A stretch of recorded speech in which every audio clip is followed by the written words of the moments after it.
My friend Keith and I did a joint venture with Zomba Publishing and Jive Records back in around 2000, mostly as songwriters. And I found myself, because Clive Calder was the founder of Jive Zomba back then, owned the company, being thrown all over the world, writing with all kinds of different people, because I was lucky enough that Clive was a big fan of my songwriting.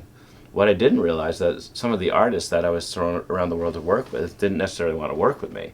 It's just that Clive was their boss, being the president of the label, and said, "You guys have to write with Dan Hill." So sometimes I would meet with some sort of passive-aggressive behavior, where people weren't over the moon at the prospect of writing with me. One case was Michael W. Smith, who is a magnificent talent. He's an incredible piano player and a great singer, and has had mammoth success as a Christian artist. Sold millions and millions of records. And when I went to his place to write with him, it seemed like every idea I was giving him, he didn't like. And when you write a song, you always feel like the song that you're writing at the time is the only song that's ever existed. You don't think about anything else you've ever done.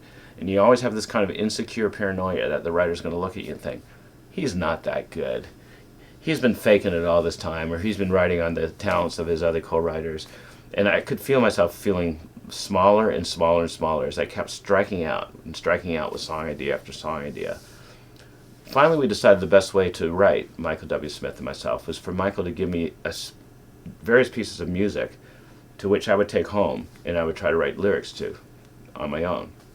So I took a whole whack of his musical ideas and took them to Calgary for the Country Music Awards around 9/11. And on the morning of 9/11, I was supposed to fly from Calgary to New York, and from New York to Nashville to get back together with Michael W.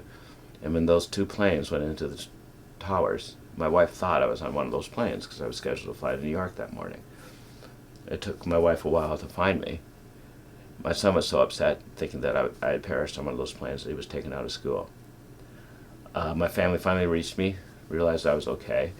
So they shut the planes down, all air traffic, for at least 72 hours.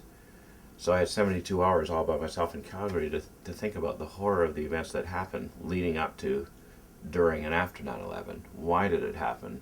Would it happen again? What did it mean? Who was responsible?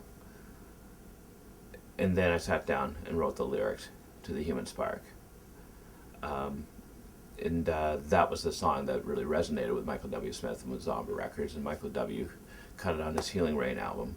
And then I went on to cut it on my Intimate album. And in a way, I didn't realize just how good the song was until we actually recorded it ourselves, because my producers, Matt McCauley and Fred Mullen, did such a sensational job of the song. And then when Take 6 come in with their vocals at the end of the song takes on this kind of epic power that it actually left me feeling humbled. Through the long night, I will follow the glimmer in the dark till I find the human spark.